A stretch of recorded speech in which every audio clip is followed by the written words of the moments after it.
헐크가 된 이강인 기대해도 될까요?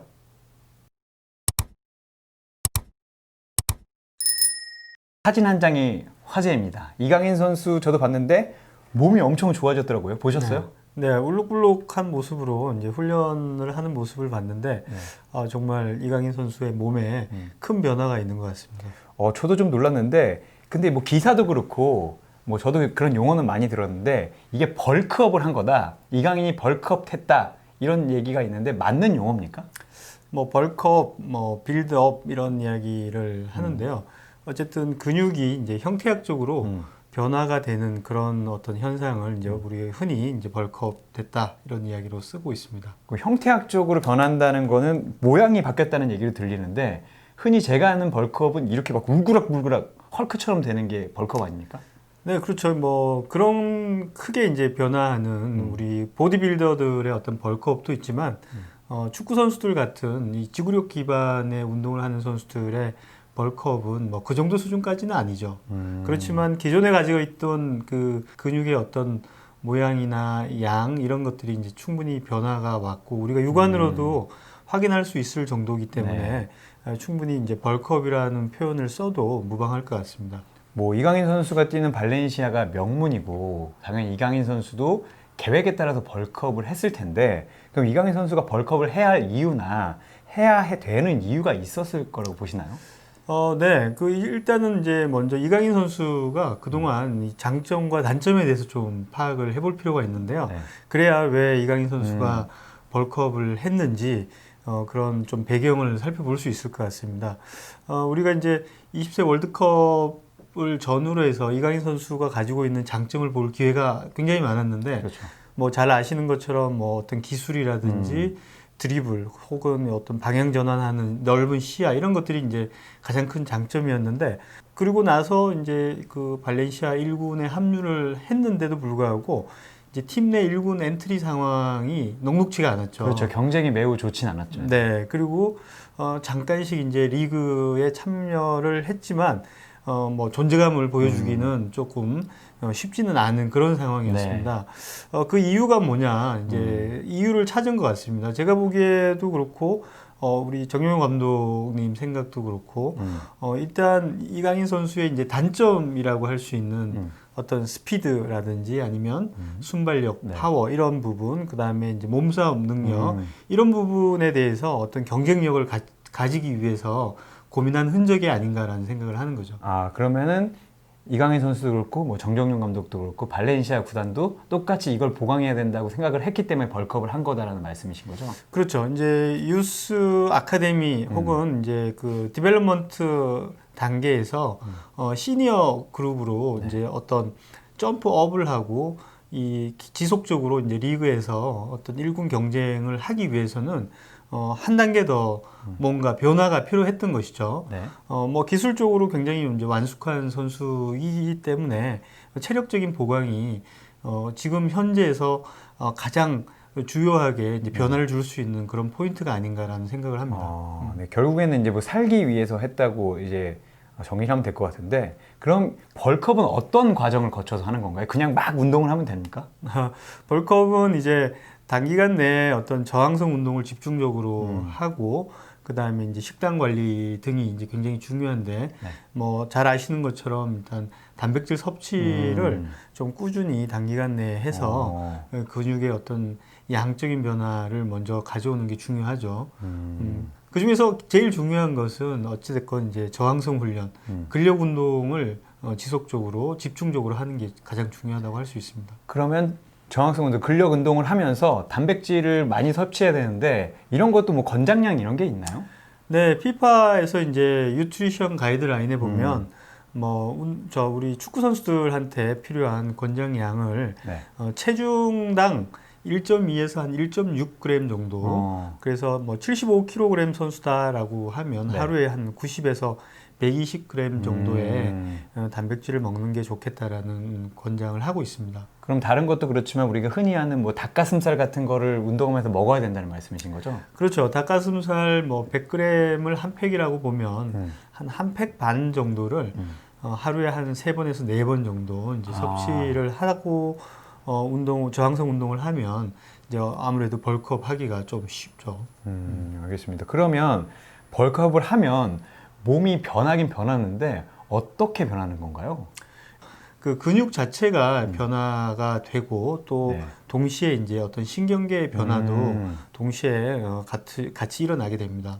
저는 뭐 근육 자체는 변하는 걸 알지만 신경계도 변화한다 그러니까 좀 놀랐는데 신경계가 변화하면 어떤 기능이 생기는 건가요? 네, 신경계의 변화는 이제 크게 두 가지로 생각을 할 수가 있는데 그 한 개의 어떤 신경 그 섬유가 네. 동원할 수 있는 근섬유의 수가 굉장히 많아지는 거죠. 아. 그걸 이제 신경 섬유의 그 동원 능력이라고 이야기를 하는 건데 예를 들어서 그 저항성 운동을 하기 전에 한 개의 신경이 한 10개 정도의 근섬유를 이렇게 동원을 해서 우리가 필요한 근력이라든지 뭐 운동에 사용을 했다면 이 저항성 운동을 하게 되면 한 개의 신경이 이제 관리하는 그런 근섬유 개수가 늘어날 수 있는 거죠.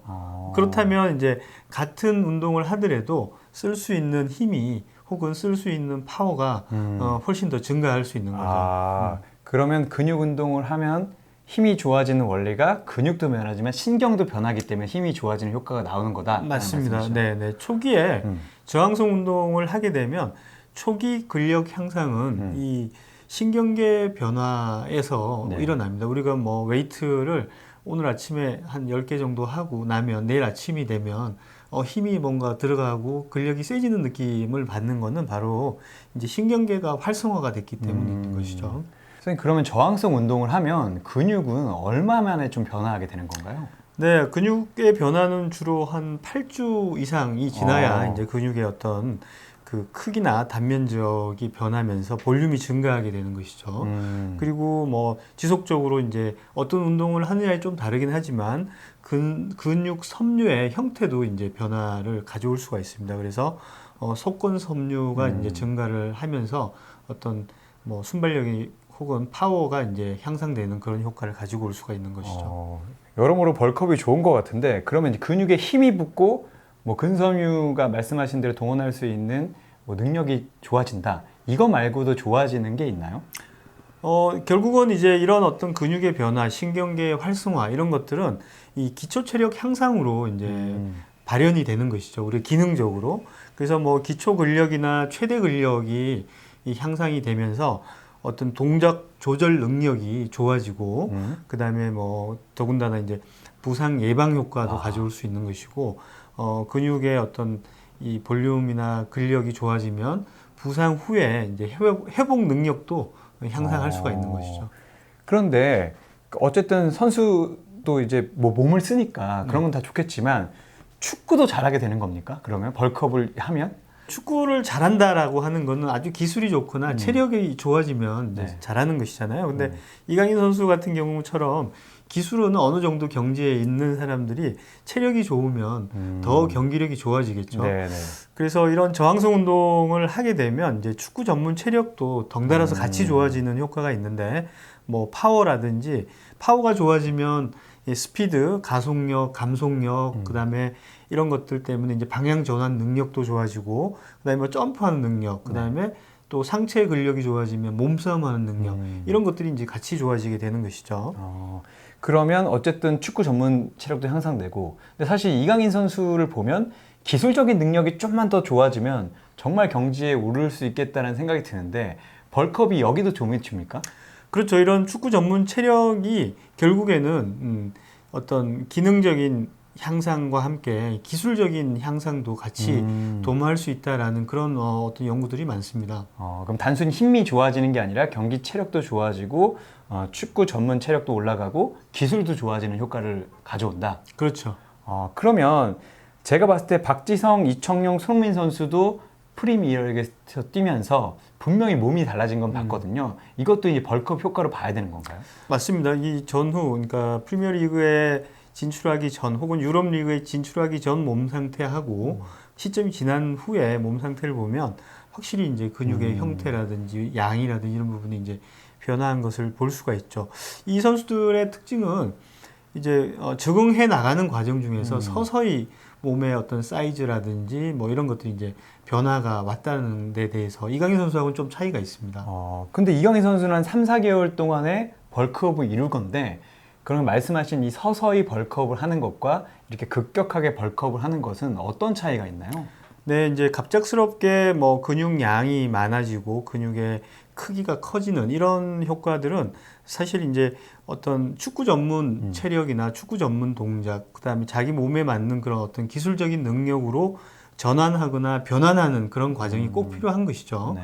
그래서 뭐 단순히 그런 과정 없이 그 어떤 근육의 형태적인 변화만을 꾀한 경우에는 사실 몸이 무거워진다든지 예전에 있던 어떤 뭐 동작적인 부분에서 좀 손해를 볼 수 있는 그런 효과를 볼 수도 있습니다. 그럼 이강인 선수도 어쨌든 급격하게 했기 때문에 기대는 해도 되지만 적응하는데 시간이 걸릴 수도 있다는 얘기도 들리는데요. 그렇죠. 이런 어떤 기초 근력이나 기초 근육의 변화들이 자기 것으로 온전히 이제 전환하기 위해서는 일정 기간 좀 이행기가 필요하지 않을까라는 생각을 합니다. 네, 알겠습니다. 오늘 벌크업에 대해서 모르는 얘기를 많이 들었는데 어쨌든 이강인 선수가 더 잘할 수 있다는데 기대를 걸어보고 싶습니다. 박사님 부드럽게 마무리해 주시죠. 근육 없인 축구 없다. 감사합니다.